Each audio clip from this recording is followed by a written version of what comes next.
ជំរាបសួរថ្ងៃនេះអ្នកគ្រូចង់ណែនាំសេវាកម្មនៅ Women Hair Clinic ដែល Clinic មានទីតាំងនៅលើផ្លូវជាសុផារ៉ា598 Clinic យើងខ្ញុំមានពិនិត្យនិងព្យាបាលបញ្ហារោគស្ត្រីបញ្ហាវិបត្តិលំបាកមានកូននិងព្យាបាលបញ្ហាគាំមានវិបត្តិនិងមានការពិនិត្យ Echo 5D ដោយបច្ចេកវិទ្យាថ្មី AI ស៊េរី2025ដែលអាចចាប់រូបភាពច្បាស់ល្អនិងធ្វើរោគវិនិច្ឆ័យបានត្រឹមត្រូវលើសពីនេះទៅទៀតយើងក៏មានការផ្ដល់ប្រឹក្សាសេវាពន្យាកំណើតនិងសេវាកម្មកែសម្ផស្សដូចជាការដេរបង្រួមទ្វារមាសស្ត្រីជាដើម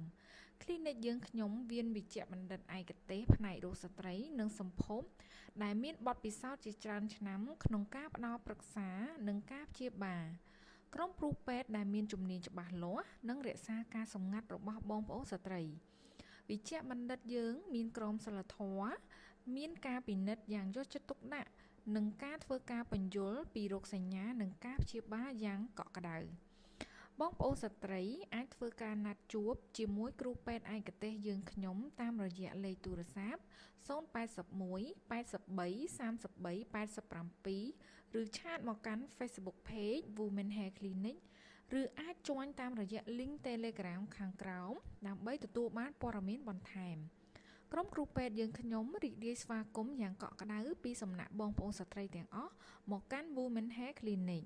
ចាសសូមអរគុណសូមជម្រាបលា